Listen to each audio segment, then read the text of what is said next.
Jody Moody, and I'm from Alpaca Direct, and I'm here to share with you about hats. And as you know, we do have some free patterns online. We have one from Catalina called the Raspberry Beret, which I have taken a lot of liberty to kind of create my own little style of hats. The first hat I have here is out of our Cascade 220, and I blended it with a little bit of my own homespun yarn, and I just cast on with our with my knit 2 purl 2, went ahead and did my increases up, then went back down and decreased and put it all together. I found that this little hat didn't ride very well on my head, so I went back, it's a little trick, and I did a single crochet right around the brim, so it made it a little bit longer. So that's just a little trick you can do if you find your hats are too short. This is another hat I made, and I made this out of a little bit of homespun, my own, and I tie-dyed it with some really fun colors.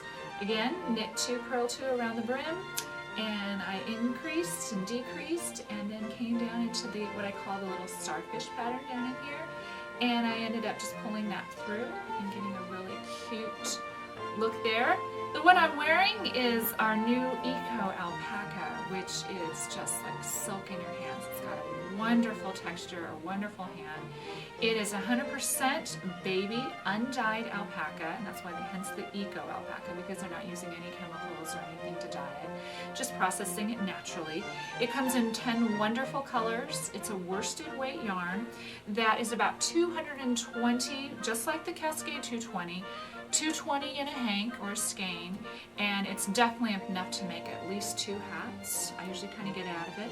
What I wanted to show you today also is a little bit of beading technique, and as you can see inside my hat, I have just a little bit of a wooden bead going around the perimeter.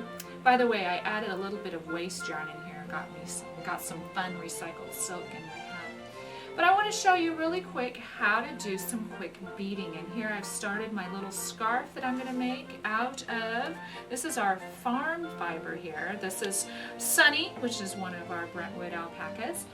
And he is also all very much eco-friendly. He is all natural. What I've gone ahead and done for you is I've done my first row of beading, and I'm getting ready to bead again. And for me, I'm just beading kind of like every 4 or so. So what I'm doing is, here are my stitches on here, just like I would regularly. I take a very, very small crochet hook, and I get between from an 11 to an 8. I kind of raided my grandmother's old cupboard and found these real, what do we call, retro needles. But we are on a hunt to find them here at Alpaca Direct, so we will be looking for them. And they are a very special, I call it a beading hook. And I went ahead and I always make sure that you bring your beading hook with you when you buy your beads, by the way, because you want to make sure it will slip right through. And then what I'm going to do is, I have 2 beads on here because that's just kind of the pattern I'm going to be using. I'm going to go into this stitch right here, and I'm going to basically pull it off the needle. Then I'm going to come back and I'm going to pull my yarn through my bead. You kind of want to do it a little tight because this is a worsted, and if you do this with lace yarn, it's really easy. Then all I have to do is now put that back on the needle and then knit as I normally would. And then I just keep going. And I'm going to turn my work now. And just for demo purposes, I'm just going to go ahead and stick with the garter stitch.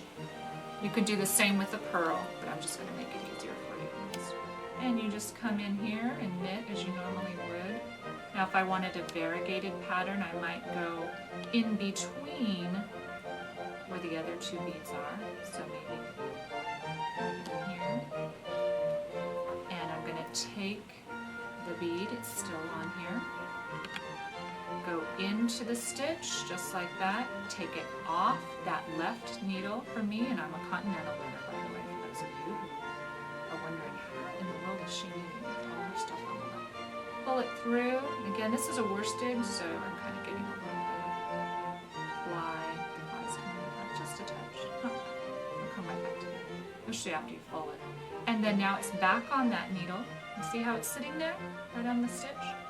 In and around, like I normally would. And there it is, it's sitting right there in the middle. This is such an easy technique comparative to pre-stringing all your beads. It's real fast. You can just have all your beads ready to go on your little crochet hook. You have your crochet hook in one hand and your knitting in the other, and you just go, and it just makes life so much simpler. You can be very creative, literally off the cuff or off the brim, and it's very fast. I'll show you real briefly how I did it. I just did every other stitch with my little wooden beads all the way around. I increased, first I did my ribbing, then I increased all the way out, and I went in a couple rows just to kind of have this nice little floppy part of my hat where the beads would sit, and then I began to decrease. So I wouldn't recommend doing it on an increase or a decrease row if you're just starting out. And this is a great hat, Eco Alpaca. When it's time to wash my hats, we just started carrying a new product for us. It's Eucalyptus, and it is an absolute staple for a knitter or a spinner. It is a no rinse basically wash that you just basically fill up your sink, throw it in there, let it soak, and you can spin literally the water out.